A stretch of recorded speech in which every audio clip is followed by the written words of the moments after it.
तो hello friends, welcome back to channel. तो इस वीडियो में मैं अंकुर वारिकू की बुक डू एपिक शिट में से जो मुझे बेस्ट चीज़ें लगी उसकी मैंने एक पॉइंटर्स बनाई, वो आपको बताऊंगा जो जो मुझे बेस्ट चीज़ें लगी। ये मतलब पहले मुझे लगा था कि ये बुक मतलब ठीक है, वही घिसी पिटी चीज़ होगी जो सर सब कुछ मतलब जो हर जगह लिखी हुई है वही अपन को बता रही है, बट नहीं, मैं गलत था। मैंने मतलब ऐसे ही मेरे पास लाइब्रेरी का सब्सक्रिप्शन है, तो मैंने ऐसे ही ले लिया था कि देखते क्या होता है, मैं 2-3 दिन में रिटर्न कर लूँगा, नहीं अच्छी लगी तो। क्योंकि मुझे कुछ और समझ में नहीं आ रहा था। मैंने अभी तक मतलब मैं बहुत इम्पेशेंट रीडर हूँ। मैं बुक चालू करता हूँ, 10 पेज के अंदर अंदर छोड़ देता हूँ, 10 पेज के अंदर अंदर छोड़ देता हूँ, 10 पेज के अंदर अंदर छोड़ देता हूँ। मैंने अब तक बहुत कम बुकें जो पूरी की है, जैसे मुझे जितनी याद है एक चेतन भगत की गर्ल इन द रूम कुछ थी, वो मैंने पूरी की क्योंकि वो इंटरेस्टिंग फ्रिक्शन है। दूसरी मैंने साइकोलॉजी ऑफ मनी की 90-100 पेज जितनी पढ़ी होगी। तीसरी मैंने एक हु मूव माई चीज़ करके बुक है, वो भी बहुत क्रेजी बुक है, और वो मैंने पढ़ी। और ये मैंने ऑलमोस्ट पूरी पढ़ दी, 60-70 पेज बाकी था मेरे, वो मैं 2-3 दिन में ख़त्म कर लूँगा। तो ठीक है, लास्ट में ठीक है। जो मुझे सबसे बेस्ट लगी ना वो उसमें से ये था कि फर्स्ट आपको टारगेट सेट नहीं करना, आपको हैबिट बनानी है। जैसे आपको ये टारगेट नहीं करना कि मुझे 10 किलो लूज़ करना है, आपको हैबिट बनानी कि मुझे रोज़ वर्कआउट करना है। तो इससे क्या होता है, टारगेट क्या होता है, एक बार टारगेट अचीव करे तो फिर वो नेक्स्ट मतलब चेंज करना होता है वो मतलब और ऐसा बोलते हैं कि आपको जर्नी को एंजॉय करना चाहिए, तो मतलब आपको वही है, डेस्टिनेशन को नहीं। तो अगर आप टारगेट सेट कर रहे हो तो आप डेस्टिनेशन बना रहे हो, और लाइफस्टाइल या तो हैबिट बना रहे हो तो वो जर्नी है। तो ऑलवेज फोकस कि आपको जर्नी बनानी है, जर्नी पे फोकस करना है, ठीक है। सेकंड, कुछ भी चीज़ है किसी के बारे में एज्यूम मत करो, आप डायरेक्टली पूछ लो। अगर आप पूछोगे, आप जितना एज्यूम करोगे मतलब देखो उसमें ऐसा लिखा था कि आप जितना अज्यूम करना अवॉइड कर सकते हो उतना अच्छा है, और जो चीज़ आप पूछ सकते हो उसे पूछो करो, क्योंकि अजम्पशन का कुछ मतलब ज़रूरी नहीं बेस हो, बेसलेस भी हो सकते हैं, ठीक है। उनके हिसाब से बहुत इंपॉर्टेंट स्किल्स क्या क्या है, एक तो humour, story telling, managing money, human psychology और कोल्ड ईमेलिंग। एक एक को समझते हैं। ह्यूमर, उनके हिसाब से ह्यूमर बहुत ज़रूरी है बात करने के लिए। स्टोरी टेलिंग बहुत ज़रूरी है, अगर आपसे किसी से बात करनी है तो पहले दो चीज़।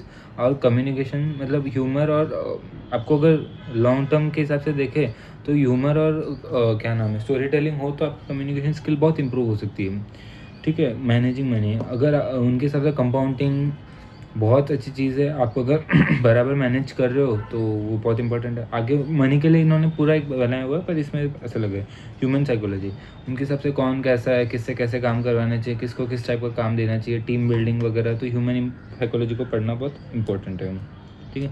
स्लीप बहुत ज़्यादा ज़रूरी है, क्योंकि सबसे ज़्यादा रिकवरी वगैरह स्लीप में होती है, तो उसे इग्नोर नहीं कर सकते, ठीक है। बोर्डम इज़ इम्पॉर्टेंट, आपको बोर होना ज़रूरी है। सबसे ज़्यादा क्रिएटिव आइडिया आपको कब आते हैं, जब आप बोर हो, तो बोर होना is a must and very important, ठीक है।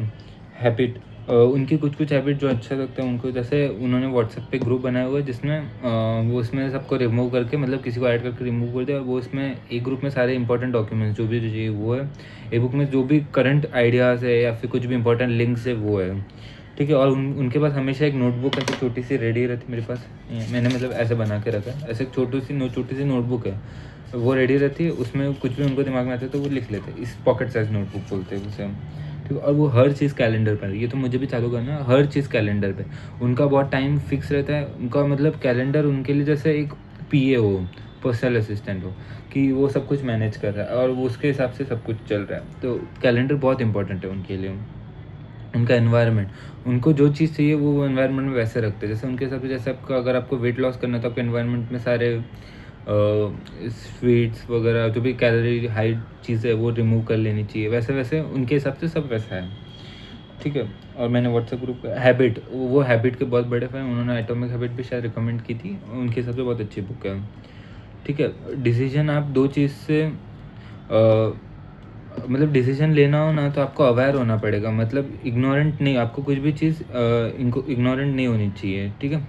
कम डिफरेंट कॉन्फिडेंस से नहीं होना, मतलब जैसे डिसीजन लेने के लिए आपको कॉन्फिडेंस की ज़रूरत नहीं है।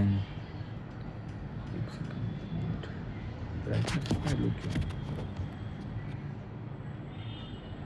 हाँ सर, तो डिसीजन लेने के लिए आपको कॉन्फिडेंस होने की ज़रूरत नहीं, बट आपको अवेयर होना चाहिए। आपको ज़रूरी नहीं आपको एक चीज़ के बारे में सब कुछ पता हो, बट आप अवेयर होना चाहिए क्या क्या हो रहा है। मतलब आपको 100% श्योर आप राइट डिसीजन ले रहे हो ये ज़रूरी नहीं है, बट आप जो भी ले रहे हो आप अवेयर हो कि आपके आजू बाजू क्या चल रहा है, कैसा है, वगैरह वगैरह।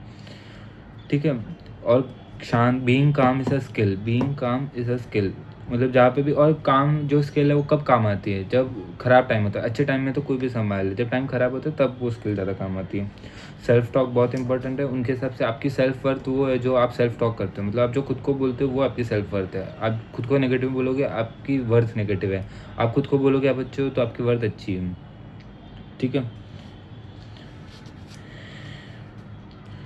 फिर हाँ, not making any decision is a bad decision. मतलब उनके हिसाब से डिसीजन के रिलेटेड उन्होंने 2-3 चीज़ बोली थी। जैसे कोई भी डिसीजन नहीं लेना ये तो बहुत ख़राब डिसीजन है।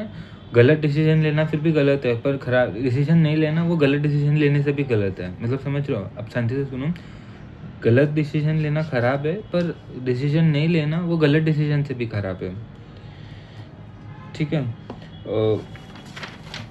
बाकी तो उन्होंने, हाँ, if you do not ask और इट्स ऑलवेज नो। मतलब आपको कुछ भी चीज़ आपको पूछनी पड़ेगी, आपको वो ईमेल करना पड़ेगा, आपको हेल्प मांगनी पड़ेगी। इन शॉर्ट, अगर आप हेल्प नहीं मांगोगे तो ना आए, अगर आप पूछोगे तो भी चांसेस है कि आप मतलब हाँ हो जाए। वैसा कि हमेशा आपके पास ज़िंदगी में दो चॉइस होगी, ईज़ी या राइट।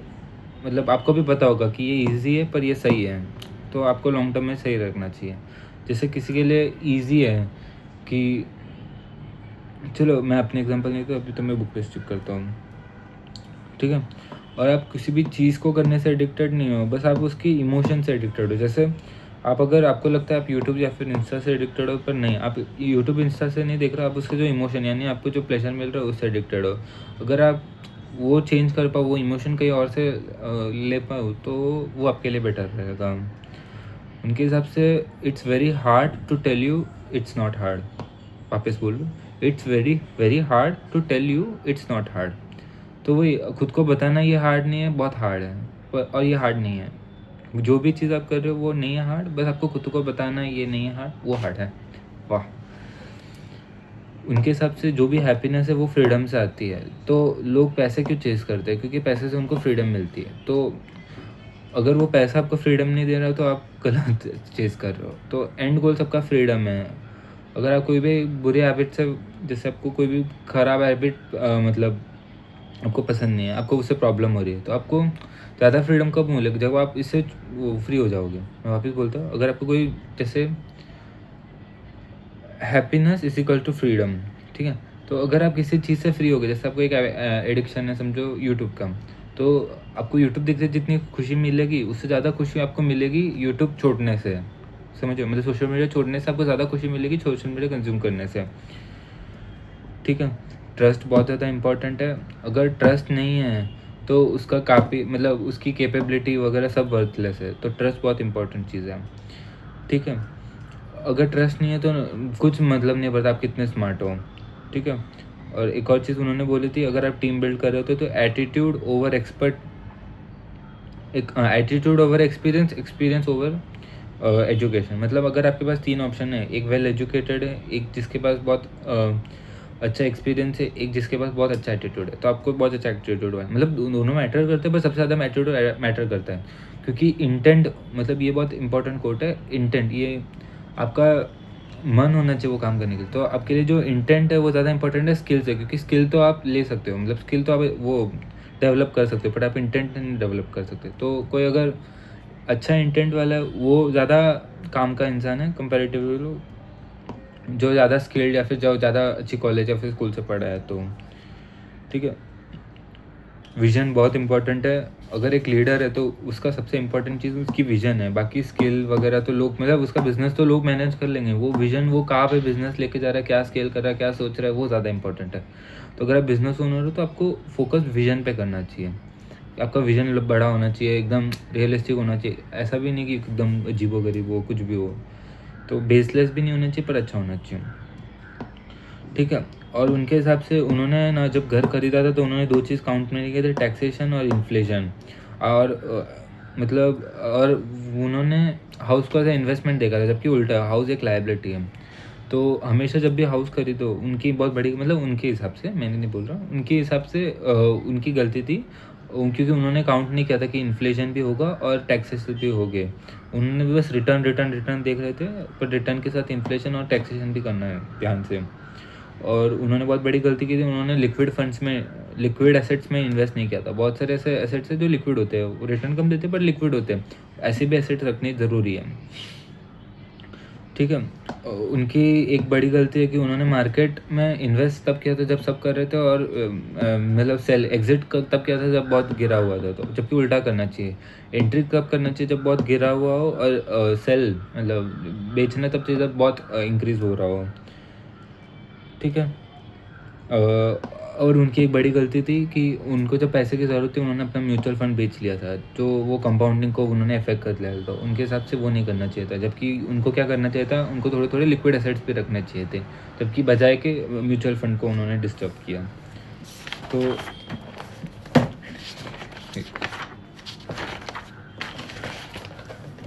उन्होंने, ठीक है, अपने उनके हिसाब से अपने डिज़ायर के लिए कभी लोन नहीं लेना चाहिए। जैसे आपको वेकेशन पे जाना है बाहर कोई फॉरेन में, तो आप उसके लिए लोन लेके जा रहे हो तो आपको बहुत ख़राब है। लोन सिर्फ उसके लिए अच्छा है अगर वो कोई इंक्रीजिंग वैल्यू, इंक्रीजिंग एसेट हो। अगर डिक्रीजिंग एसेट हो, या तो फिर हाउस की उन्होंने मतलब बोला है कि हाउस को नहीं इंक्लूड करें, बाकी कार लोन वगैरह वो सब उनके हिसाब से तो सही नहीं है। और उन्होंने बोला अगर ज़्यादा डाइवर्सिफाई करोगे रिस्क तो कम होगा, बट आपको सुपर नेचुरल रिटर्न नहीं मिलेगा। तो ज़्यादा डाइवर्सिफिकेशन के बहुत है, मतलब प्रोज भी है कॉन्स भी है। अगर ज़्यादा डाइवर्सिफाई करोगे तो आपको रिटर्न कम मिलेगा, पर आपकी रिस्क भी कम हो जाएगी। More money more freedom. तो पैसे इंपॉर्टेंट है, क्यों? क्योंकि वो आपको फ्रीडम कमाता है, ठीक है। आपको अपने टाइम की वैल्यू करनी है। अगर आप टाइम बेच के पैसे कमा रहे हो तो आप गलत कर रहे हो, तो आपको ऐसा नहीं करना चाहिए।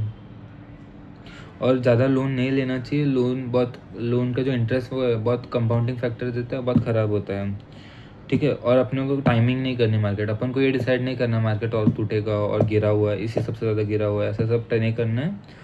It's better to invest in systematically, जो ऐसा हो। क्योंकि टाइमिंग का वेट करते रहोगे तो ज़्यादा नुकसान है कंपेरेटिवली जो है। मतलब मैं ये नहीं बोल रहा, उनके हिसाब से, ठीक है। कुछ भी है ना, फोमो के कारण इन्वेस्ट नहीं करना चाहिए। अगर सब कर रहे हैं तो वो कर रहा, वो नहीं कर। आपको रिसर्च करनी चाहिए, आपको अपने हिसाब से देखना चाहिए, आपको बात करनी चाहिए, फिर उनसे बात करनी चाहिए, ठीक है। राइट टाइम, उनके हिसाब से कुछ भी चीज़ अगर इन्वेस्टिंग सही टाइम पे है तो वो 18 ईयर्स है। जैसे 18 ईयर्स हो, अपने डीमैट अकाउंट चालू करो और उनके हिसाब से 18 करना चालू करो। फिर ये लास्ट पॉइंट है इधर का, कि अपने 20s में रिस्क लो। उनके हिसाब से 20s बेस्ट है रिस्क लेने के लिए। क्यों? पहले तो आप बाद में कवर कर सकते हो, जो भी आपने नुकसान किया वो आप लॉन्ग टर्म में बाद में कर सकते हो। आपके पास अभी टाइम है, आप मतलब एक्टिव हो, और आपके ऊपर रिस्पॉन्सिबिलिटी नहीं, मतलब आपके पास एक तो टाइम है। ये पहला पॉइंट है, टाइम है जो आप, तो रिस्क बाद में आप कवर कर सकते हो, और अभी आपके ऊपर रिस्पॉन्सिबिलिटीज़ नहीं है फैमिली की। एक बार ये 3 चीज़ आ जाएगी फिर आप रिस्क नहीं ले पाओगे।